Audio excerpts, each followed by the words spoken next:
कैसे आप सभी लोगों का हार्दिक स्वागत है हमारे YouTube channel mathematics with Mohit Kaushik sir. मैं मोहित कौशिक आप लोगों के साथ आज काफ़ी समय के बाद क्लासेस के लिए आया हूँ और आप लोग बिल्कुल चिंता मत कीजिएगा। अब हम मैथ को बिल्कुल ही नए तरीके से सीखेंगे और कोशिश करेंगे कि जितने ज़्यादा से ज़्यादा क्वेश्चंस को हम लोग पेपर में अटेम्प्ट कर पाएं। ठीक है, देखिए दोस्तों, अभी एसएससी जो है अपने पैटर्न को हर 4 साल 5 साल के बाद जो है उसको चेंज करती है। और ये सिर्फ एसएससी के लिए नहीं है, चाहे कोई भी एग्जाम हो, चाहे स्टेट लेवल पे हो या फिर चाहे कोई आपका सेंट्रल गवर्नमेंट के लेवल पे हो, वो सभी जितने भी एग्जाम लेने वाली जितने भी कंडक्टिंग बॉडीज हैं, एग्जाम कंडक्टिंग बॉडीज हैं, वो अपने पैटर्न को चेंज कर दे सकती है। ठीक है, तो हम लोग उसको कैसे पता करें कि अभी हाल ही में जो पैटर्न है वो क्या है और आने वाला पैटर्न जो होगा वो कैसा होगा।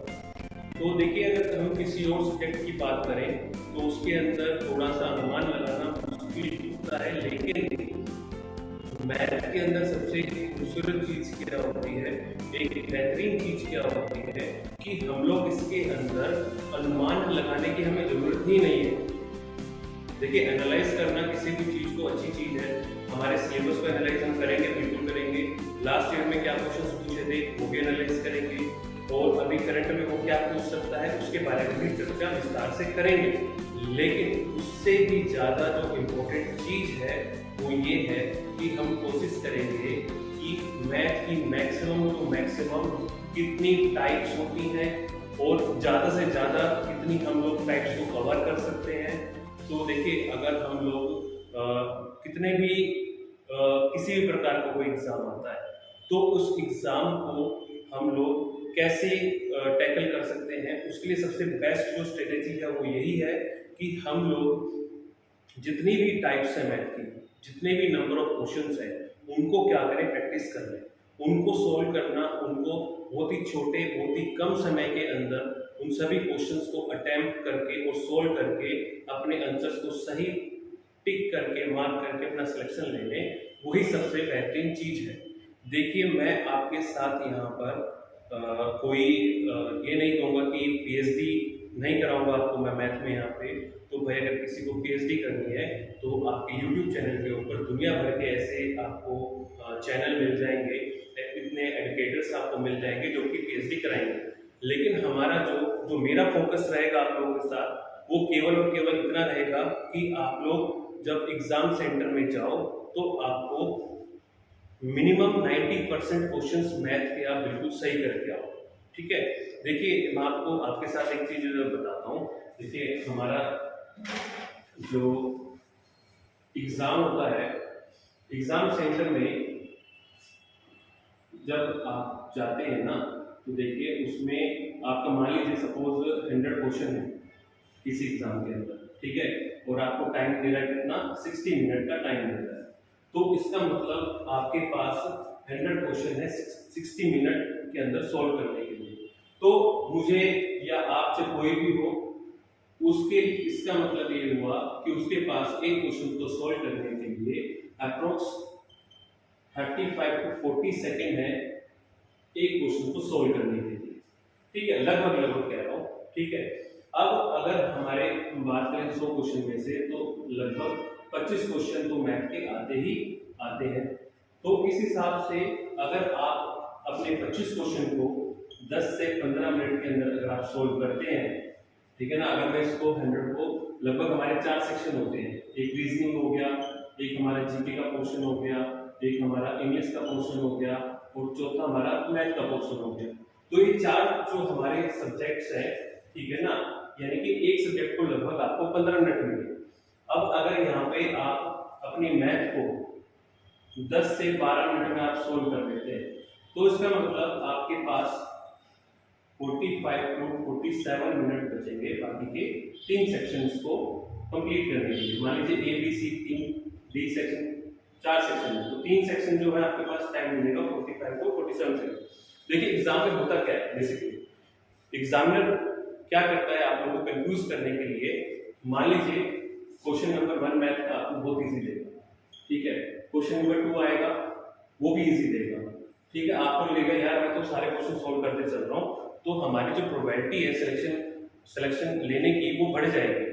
तो जैसे ही तीसरा क्वेश्चन आता है ना, तो तीसरा क्वेश्चन देता तो इजी है, लेकिन उसको क्या करता है, बहुत घुमा के लेके जाता है, जिसके घूमने की वजह से आपके यहाँ पर जो टाइम है आपको पता भी नहीं चलेगा। आपका ये क्वेश्चन ना कम से कम आपका 3 से 4 मिनट खा जाएगा। ठीक है, 3 से 4 मिनट खाने का मतलब आप समझ रहे हो कि अगला चौथा और पांचवा क्वेश्चन, इस क्वेश्चन का दिमाग खराब होने से ये भी ऐसे आपका ये जो इजी क्वेश्चन होगा ना, मैं कह रहा हूँ वो 2+2 भी दे देगा ना, तो भी आप इसको सॉल्व करने में आपको मुश्किल आएगी, क्योंकि आपका यहाँ पे इतना ज्यादा वो माइंड यूज कर चुका होगा कि आपको ये चीज समझ में नहीं आएगी। ठीक है, उसके बाद फिर क्या करेगा, ये भी इजी, चलो ठीक है मान लिया आपने इसको छोड़ दिया, आगे बढ़ रहे इसको ये इजी, 3 से 4 मिनट टाइम खराब करें, पांचवा इजी, फिर से क्वेश्चन ऐसे घुमा देगा। तो इसका मतलब वो आपके टाइम को कंज्यूम करवाना चाहता है। तो कोई भी एग्जाम हो, कैसा भी एग्जाम हो, उसके अंदर सबसे जो इंपॉर्टेंट है ना, वो है आपका टाइम मैनेजमेंट। अगर आपका टाइम मैनेजमेंट बिल्कुल बेहतर है, बिल्कुल अच्छा है, तो आप अपने सिलेक्शंस की गारंटी समझिए।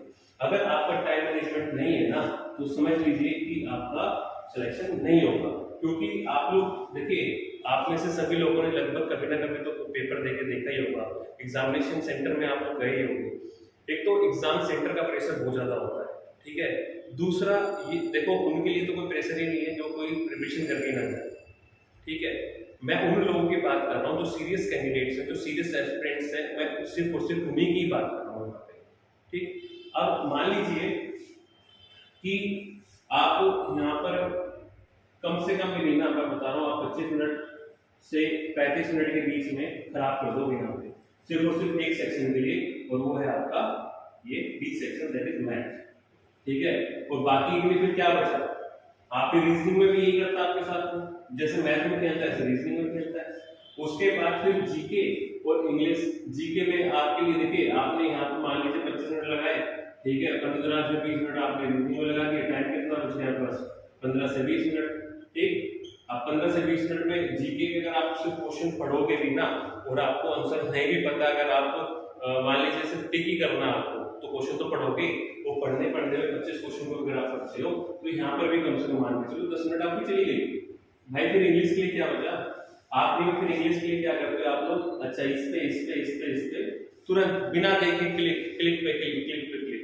तो कहने का मतलब कि जब आप अपने मैथ को 10 से 15 मिनट में सोल्व करोगे ना, तभी मान लीजिए कि आप अपने क्वेश्चंस को इजीली कर पाओगे, एक टाइम बॉन्ड के अंदर, ठीक है ना, एक टाइम लिमिट के अंदर।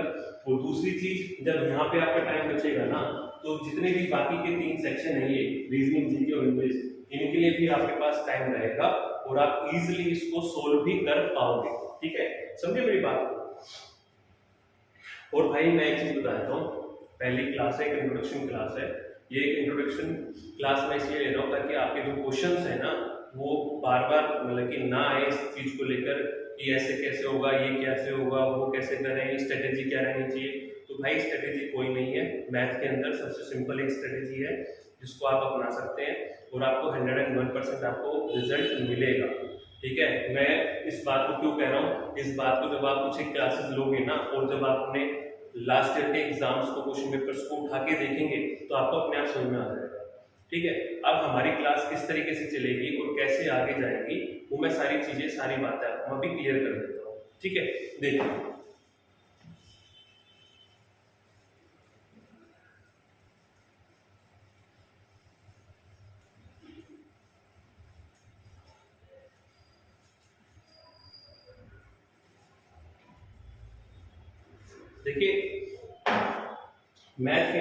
मैथ के 2 लेवल है, लेवल समझिएगा। एक आता है आपका 10th लेवल पे, ठीक, एक आता है आपका 11th प्लस 12th लेवल पे। ठीक है, 10th लेवल के जो एग्जाम्स होते हैं वो आपके एसएससी, ठीक है, एसएससी में आपका सीजीएल हो गया, ठीक है, आपका जीडी कांस्टेबल हो गया, आपका एलडीसी हो गया, आपका दिल्ली पुलिस के कांस्टेबल का एग्जाम हो गया, कांस्टेबल, आपका हेड कांस्टेबल। ठीक है, इनके एग्जाम जो होते हैं वो 10th लेवल के मैथ के ऊपर ही आते हैं। ठीक है। उसके बाद फिर आपका सीडीएस हो गया। सीडीएस के अंदर भी कुछ एक 11th क्लास के चैप्टर्स को उठाता है, कम्युनिकेशन कम्युनिकेशन वगैरह के दो तीन क्वेश्चन लेते हैं, ज़्यादा नहीं लेता है, ठीक है। वो भी कवर होगा इसके अंदर। प्लस आपके स्टेट लेवल पे जितने भी एग्जाम होते हैं, ठीक है ना, स्टेट लेवल पे जैसे कि आपका सीईटी हो गया कोई, ठीक है ना, हरियाणा का सीईटी हो गया, यूपी का सीईटी हो गया, ठीक है, आपका सीसेट हो गया। इवन मैं आपको बता रहा हूँ आपके इसके अंदर ना यूपीएससी लेवल का सीसेट भी कंप्लीट होगा, ठीक है। इसके क्वेश्चंस भी मैं उठाऊंगा इसके अंदर, आप चिंता ना करें। मैं हर लेवल के क्वेश्चंस को इधर लेकर आऊंगा और कोशिश करूंगा कि ज्यादा से ज्यादा क्वेश्चंस को हम लोग कर सकें। और देखिए, आप पहले ना एक परसेंटेज की जो हम चैप्टर करेंगे, ठीक है, परसेंटेज में आप बिल्कुल कंटिन्यू रहिए और आपको टाइम टू टाइम वीडियोस मिलती रहेंगी, ठीक है। उसके बाद फिर उस चैप्टर के बेसिस पे आप लोग प्रीवियस ईयर के क्वेश्चन पेपर करके देखना, ठीक है ना। कोई भी एक आप प्रैक्टिस बुक उठा लेना, ठीक है, उसको करके देखना। और बाकी जो है अभी कुछ मतलब 1 महीने या 1.5 महीने के अंदर हमारी खुद की भी बुक जो है मैथ की, वो मार्केट में आपको अवेलेबल हो जाएगी। मैं बता दूंगा उसके बारे में जब भी वो एक्चुअली अभी प्रोसेस में है, तो जैसे वो कंप्लीट हो जाएगी तो मैं आप लोग को उसके बारे में भी अवेयर कर दूंगा। तो बाकी इसमें आप ना कोई भी बुक उठा के प्रैक्टिस करके देखना, आपको इजीली उसको क्वेश्चंस को करके देखना, आप कर पाओगे, ठीक है। चलिए, देखिए, एक चीज होती है, एक लाइन होती है, ट्रस्ट बट वेरीफाई, ठीक है ना। विश्वास करो लेकिन उसके साथ वेरीफाई भी करो, क्योंकि वो चीज विश्वास करने लायक है कि नहीं। ऐसा नहीं कि टीचर कह रहा है कि हाँ ऐसा ऐसा होता है, ऐसा होता है, तो उस चीज को भी मानने की जरूरत नहीं है। आप खुद अपने लेवल पर उन चीजों को चेक करो, समझने की कोशिश करो कि जो टीचर बोल रहा है क्या वो सही है या नहीं है, ठीक है ना। क्योंकि देखो, टाइम जो है ना बहुत प्रीसियस होता है। एक बार अगर टाइम निकल जाएगा तो वो टाइम वापस नहीं आएगा, किसी भी कंडीशन में नहीं आएगा, ठीक है। तो इसलिए मैं आपको बता रहा हूँ कि आप लोग किसी भी चीज की प्रिपरेशन स्टार्ट करते हो तो उसमें कुछ एक बातें बहुत इंपॉर्टेंट होती हैं। चाहे देखिए, आप स्टेट लेवल पे करो या आप सेंट्रल गवर्नमेंट के लेवल पे करो, दोनों चीज़ें बहुत अपने आप में इंपॉर्टेंट होती हैं। लेकिन उन सब में ना एक चीज़ कॉमन होती है, और वो चीज़ क्या कॉमन है कि आपका डेडिकेशन होना चाहिए, प्लस हार्डवर्क नहीं चाहिए भाई, स्मार्ट वर्क चाहिए, ठीक है। हार्डवर्क बहुत करते हैं लेकिन स्मार्ट वर्क चाहिए उसके अंदर। आपको पंचुअल होने चाहिए, आपका टाइम मैनेजमेंट होना चाहिए, आपको प्रेशर झेलने की आदत होनी चाहिए कि किसी भी प्रकार का कैसा भी कोई भी प्रेशर आए आपके ऊपर, उसको आप टैकल करना जानते हो। क्योंकि ना देखिए, स्टूडेंट की लाइफ में जब वो तैयारी शुरू करते हैं ना, तो उसमें सबसे जो उसके सामने प्रॉब्लम जो क्रिएट होती है वो उसी के ही सराउंडिंग होती है, ठीक। आप किसी चीज़ की प्रिपरेशन कर रहे हो, मान लीजिए आप 10th 11 उसमें 10th 12th में आप बहुत ही एक एवरेज स्टूडेंट थे, कॉलेज में एक एवरेज स्टूडेंट थे, एवरेज भी छोड़ो, मैं कह रहा हूँ कि लोग एवरेज थे आप लोग, तो आपके जो आसपास के जो दोस्त है, आपके जो सराउंडिंग्स है, वही आपको विश्वास नहीं करेंगे पहले तो कि भाई ये एग्जाम निकालेगा। लेकिन ना मोर देन 60%, 60 to 70% जितने भी, चाहे वो अपर लेवल के एग्जाम हो, चाहे वो लोअर लेवल के एग्जाम हो, चाहे किसी भी लेवल के एग्जाम हो, उसमें ये परसेंटेज होती है वो एक एवरेज और बिलो एवरेज स्टूडेंट की संख्या होती है, जो कि वो सबसे ज़्यादा एग्जाम को क्रैक करते हैं। तब आसपास के किसी इंसान को विश्वास नहीं होता, यार ये तो यार पढ़ता भी नहीं था, इसका सिलेक्शन हो गया, समझ लो। तो आप लोग खुद के लिए ही एक खुद इंस्पिरेशन है, ठीक है। मोटिवेट रहें, ये ना सोचें कि हम लोग उसकी सुनेंगे, इसकी सुनेंगे, ये वीडियो देखें या उससे मोटिवेट हो। आप खुद ही खुद के लिए एक इंस्पिरेशन हो, आप खुद ही खुद के लिए एक मोटिवेशन हो, ये बात ध्यान रखना। तो किसी भी चीज़ को देखिए, ये ना एक दलदल है। जब भी आप गवर्नमेंट जॉब की प्रिपरेशन करते हैं तो ये ना कहते हैं ना, कुछ भी पाने के लिए बहुत कुछ आपको सेक्रीफाइस भी करना पड़ता है। तो गवर्नमेंट जॉब की प्रिपरेशन जो है ना, वो सेक्रीफाइस मांगती है, बात ध्यान रखना। आपको बहुत सारी चीज़ें सेक्रीफाई करनी पड़ेंगी। आपको अपने यार दोस्त को सेक्रीफाई करना पड़ेगा, फैमिली फंक्शंस को सेक्रीफाई करना पड़ेगा, आपको हर चीज़ को, जिस चीज़ में आपको अच्छा लगता है वो चीज़ें सारी आपको सेक्रीफाई करनी पड़ेंगी। लेकिन मेरी बात का विश्वास करना दोस्तों, ये उस समय का ही टाइम पीरियड होता है कि आप तो अभी आप अपने मन की कर लें, या फिर अभी आप अपने मन को कंट्रोल में करके प्रिपरेशन करें। उसके बाद यार पूरी ज़िंदगी पड़ी है आपके पास इंजॉयमेंट के लिए, ठीक है। तो अभी अपना फोकस जो है वो स्टडी पे रखिएगा, पढ़ाई पे रखिएगा, ठीक है ना। आज मैं ज़्यादा कुछ नहीं इसमें आप लोगों को इस वीडियो में ज़्यादा कुछ मैं डिस्कस नहीं करूँगा। अभी सिर्फ एक इंट्रोडक्शन क्लास है ये कि आने वाला जो हमारा क्लासेस रहेगा वो कैसा रहेगा, किस लेवल पे हम लोग प्रिपरेशन करेंगे, उन सब चीज़ों के बारे में बताने के लिए मैं आज यहाँ पे आया हूँ आपके साथ, ठीक है। और हम अपनी क्लासेस को भी आगे कंटिन्यू करेंगे, ठीक है। चलिए देखें, तो ये सब चीज़ें जो है आप इन चीज़ों का ध्यान रखिएगा, ठीक। तो एक 10th लेवल पे तो ये हो गया, प्लस 11th लेवल पे आपका एनडीए हो गया, ठीक है। जितने भी आपके टेक्निकल एग्जाम्स हो गए, ठीक है। तो ये सब 11th और 12th लेवल के उस पे ही आते हैं, और जो भी कोई नई नोटिफिकेशन आएंगे मैं उसके बारे में भी आपको अवेयर करता रहूंगा, ठीक है। चलिए, तो ये डिफरेंस तो आप लोगों को पता होगा कि 10th लेवल तक की मैथ कैसी होती है, 11th और 12th कैसी होती है। अब मैं आपको एक चीज बताता हूँ, देखो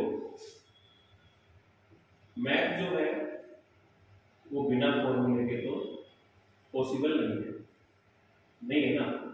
लेकिन अगर मैं आपको एक चीज बताता हूँ, सीबीएसई और आपके जितने भी गवर्नमेंट जॉब की जो एग्जाम कंडक्टिंग बॉडीज हैं, उन दोनों में क्या डिफरेंस है वो मैं समझाने की कोशिश करता हूँ आप लोगों को।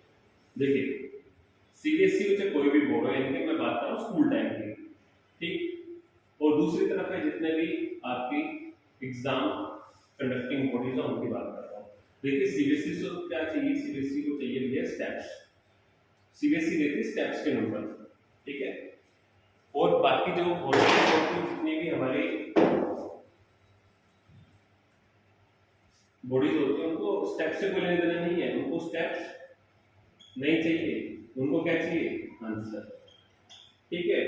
इसको भी आंसर चाहिए, लेकिन इधर अगर आपके स्टेप मान लो 1 2 3 4 स्टेप सही है और आंसर में थोड़ा सा गलत है, तो उसमें से कुछ 0.5 या फिर 1 इतना कट होगा, बाकी सारे नंबर आपको मिलते हैं, ठीक है। लेकिन इसमें नहीं है, अगर इसमें आपका स्टेप चाहे कितने भी सही हो, आंसर अगर गलत है ना तो गलत है, इसमें आपको नेगेटिव में मिलता है, ठीक है। लगभग 1/4 होता है, कहीं पे 1/3 भी होता है, ठीक है। अलग अलग एग्जाम के अलग अलग नेगेटिव मार्किंग होती है, तो इसमें इसको स्टेप से मतलब नहीं है, इसको सिर्फ आंसर से मतलब है, ठीक है। आपने इसे कैसे भी आंसर लेकर आए हो, चाहे वो आप आंसर सोल्व करके लेके आए हो, चाहे अगल बगल से चीटिंग करके लेके आए हो, या पहले सेटिंग से आप लेकर आए हो आंसर, तो उसको सिर्फ आंसर चाहिए भाई, ठीक है। उसको कोई स्टेप नहीं चाहिए, कुछ नहीं चाहिए, ठीक है। तो ये डिफरेंस है आपका सीबीएसई और गवर्नमेंट जॉब के एग्जाम्स में। तो अगर जब हमें स्टेप ही नहीं चाहिए, तो स्टेप नहीं चाहिए तो हम फॉर्मूले का क्या करेंगे, है ना। और मैं चीज गारंटी देता हूँ, आप में से लगभग 80% लोग ना 6th क्लास से लेकर 10th क्लास की मैथ 100% किसी को भी नहीं आती होगी, सब लगभग भूल चुके होंगे कि भाई कैसे सोल्व होता है। तो वो चीज मुझे चाहिए भी नहीं आती, ठीक है ना। मुझे सिर्फ आप लोगों से सिर्फ 4 चीजें चाहिए जो आपको आनी चाहिए, और लगभग आती भी होगी, नहीं आती होगी तो भाई सिखाएंगे वो भी, प्लस माइनस मल्टीप्लिकेशन और डिवीजन। ये 4 चीजें जो है वो आपको आनी चाहिए। इन 4 चीजों के बेसिस पर ही हम अपनी पूरी मैथ को चलाएंगे, ठीक है। जो हमारी पूरी मैथ की जो कहानी रहेगी वो हमारी इसी 4 चीजों के ऊपर चलेगी, ठीक है। ये बात समझ में आई? आपको अभी नहीं समझ में आएगी, जब हम लोग अपने चैप्टर्स को शुरू करेंगे ना, आपको परसेंटेज में थोड़ा थोड़ा समझ में आने लगेगा, ठीक। देखो, मैं आपको एक चीज बताता हूँ, इसमें और भी आगे चलते हैं थोड़ा सा।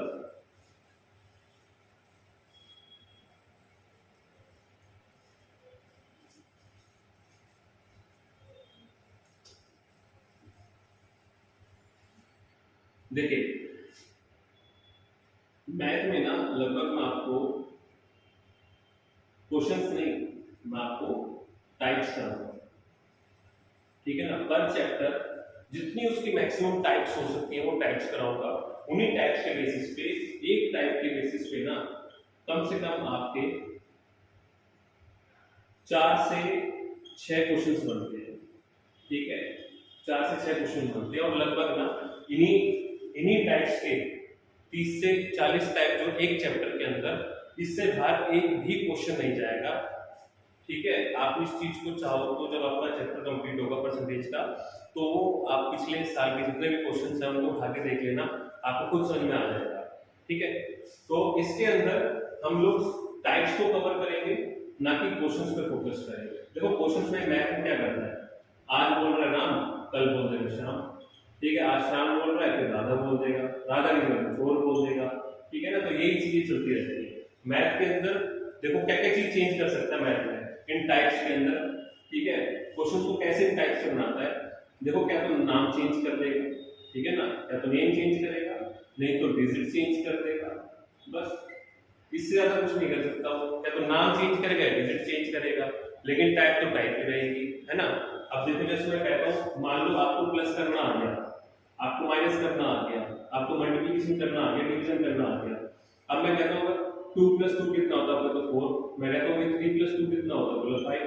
तो क्या चेंज हुआ, सिर्फ डिजिट चेंज हो रही है, मेन कंसेप्ट क्या है, प्लस करना।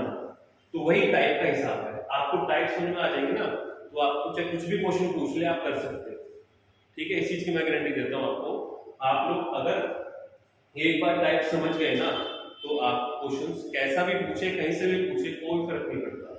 ठीक, तो आपको कोई गैस करने की जरूरत नहीं पड़ेगी ऐसे में कि भाई आने वाला पैटर्न कैसा रहेगा, एग्जाम का क्या रहेगा। मेरा मानना ये है कि मैथ में ना आपकी दो चीजें होती हैं, एक तो आपको एक तो चलती है अर्थमेटिक, ठीक है, अर्थमेटिक चलती है, और एक चलती है एडवांस मैथ। ये दो चीजें होती है, तो इन दोनों को इतने अच्छे से कर लो, इनकी सारी टाइप कर लो आप, कि वो चाहे कितने ही अपने पैटर्न को बदले, आप ना बदलो।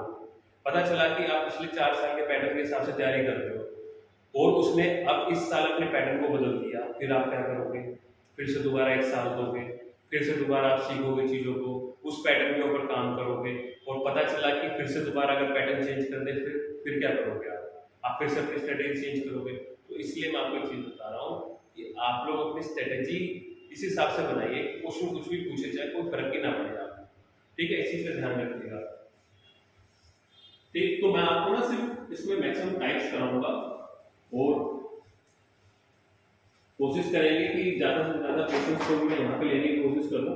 ठीक है, बाकी कोई डाउट होगा तो आप मुझे मैसेज भी कर सकते हो, कोई दिक्कत वाली बात नहीं है। ठीक, कमेंट्स कर सकते हो, आप उसमें कमेंट कर देना, मैं आपको पूरी हेल्प करूंगा अपनी तरफ से। ठीक है, चलिए हम शुरू करते हैं अपना। आज सिलेबस लगभग यार सबको पता है, सिलेबस बताने की मुझे नहीं लगता इतनी आवश्यकता है। ठीक है ना, बाकी करते चलेंगे तो सिलेबस भी देखते चलना।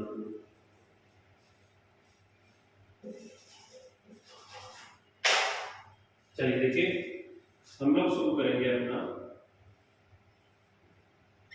चैप्टर परसेंटेज से। ठीक, परसेंटेज को हम लोग हिंदी में क्या बोलते हैं, प्रतिशत।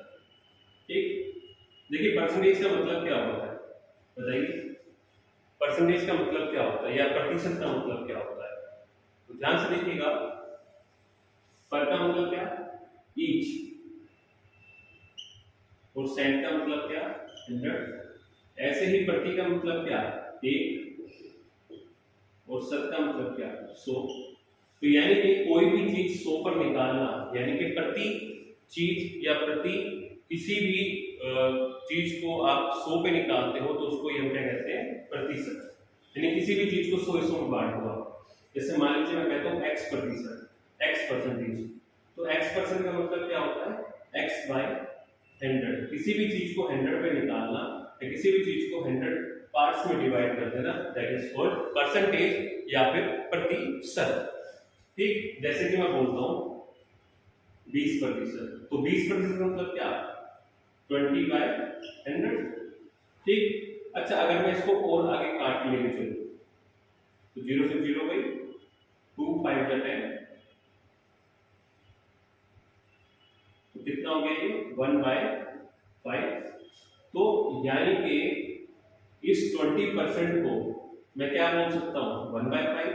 इसको हम क्या बोलते हैं, इसको हम बोलते हैं P/Q की फॉर्म। P/Q की फॉर्म को बोलते हैं हम लोग क्या, फ्रैक्शन फॉर्म। ठीक, फ्रैक्शन फॉर्म। जो भी बेसिक चीजें होंगी ना, वो चाहे आपने पहले पढ़ी है चाहे ना पढ़ी, उससे कोई फर्क नहीं पड़ता, मैं आपको बताते चलूंगा। ठीक, अच्छा इसके अंदर फ्रैक्शन फॉर्म के अंदर एक इसको प्रॉपर फ्रैक्शन या प्रॉपर फॉर्म कैसे बोलेंगे, इसमें दो कंडीशन होती है, ध्यान रखना आगे काम आएंगे हमारे। पहली कंडीशन तो ये होती है कि जो नीचे डिनोमिनेटर है यानी कि क्यू है ये जीरो नहीं होना चाहिए, अगर ये जीरो होगा तो इनफिनाइट बन जाएगा, ध्यान रखिएगा इस बात का। दूसरी कंडीशन क्या होती है कि denominator should be greater than numerator, यानी कि जो नीचे वाली डिजिट है वो हमेशा ऊपर वाले डिजिट से क्या होनी चाहिए, बड़ी होनी चाहिए। ठीक है, नीचे वाली डिजिट क्या होनी चाहिए, ऊपर वाली डिजिट से बड़ी होनी चाहिए। और दूसरी चीज, पहली चीज क्या थी हमारी कि q should not be equal to zero, यानी कि जो नीचे वाली संख्या है वो जीरो के बराबर नहीं होनी चाहिए, और बाकी कुछ भी हो सकती है। ठीक है, जीरो नहीं होनी चाहिए बस। ठीक, अब देखो आपके भी दो नाम है, एक तो प्रोफेशनल नाम है या स्कूल का भी एक नाम था, और एक घर का भी नाम होता है ना। हम प्यार से घर पे कुछ और बोलते हैं और हमारा ऑफिशियल या एक प्रोफेशनल या स्कूल में एक अलग नाम होता है ना। लगभग देखो रेयर ही कोई है जिसका एक ही नाम हो, वरना लगभग सभी लोगों का घर पे और स्कूल में अलग अलग नाम होता है। ठीक है, मान लीजिए किसी का भार नाम है रमेश और घर पे नाम है उसका राम या रमी, कुछ भी बोल लो जो आपका मन करे। तो लेकिन अगर मैं उसको आवाज लगाता हूँ रमेश तो वही व्यक्ति आएगा, अगर मैं बोलता हूँ रामू या राम तो भी तो वही व्यक्ति आएगा ना। नाम दो अलग अलग हैं लेकिन अर्थ तो एक ही है उसका। ऐसे ही जब ये परसेंटेज होता है, परसेंटेज फॉर्म में, प्रतिशत फॉर्म में होता है, तो इसको हम बोलते हैं 20%, और इसी 20% को हम लोग फ्रैक्शन फॉर्म या बटे में इसको हम क्या बोल सकते हैं, 1/5। ठीक है, इसी 20% को हम बटे में क्या बोल सकते हैं, 1/5। ठीक है, फ्रैक्शन फॉर्म में क्या बोल सकते हैं इसको, 1/5। और ऐसे ही इस 1/5 को हम परसेंटेज फॉर्म में क्या बोल सकते हैं, 20% बोल सकते हैं कि नहीं बोल सकते। ठीक है, अब एक चीज आगे देखिएगा इसके अंदर, अब मैं आप लोगों से जानना चाहता हूं कि इस 1/5 का मतलब क्या है। इसमें ये 1/5 क्या रिप्रेजेंट कर रहा है, आपको क्या बता रहा है, आप लोग खुद देखिए, थोड़ा वेट करते हैं, आप लोग करिए इसको, फिर आगे बढ़ते हैं।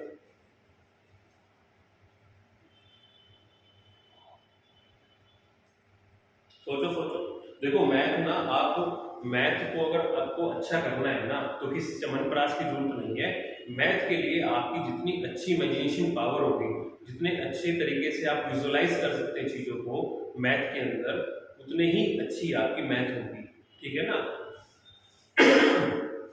तो देखिए जैसे कि 1/5 है, मैं बता देता हूँ, इसमें जो 5 है, जब स्कूल टाइम पे जाओ आप एक बार, फर्स्ट या सेकंड क्लास की बातें हैं, तो आप चाहे आपके घर में कोई बच्चा हो, छोटा बच्चा हो, उसकी किताबों को उठा के देखना, आपको दिखेगी ये चीजें। टीचर ऐसे देती थी, ठीक है, 1/5, और ऐसे ना 5 डब्बे बनाती थी, 1 2 3 4, 1 डब्बा, 2 डब्बा, 3 डब्बा, 4 डब्बा, 5 डब्बे। ठीक है, 5 डब्बे दिखाई थी। तो यहाँ पे जो नीचे वाला होता है ना 5, इसका मतलब क्या होता है, टोटल। ठीक है, टोटल या फिर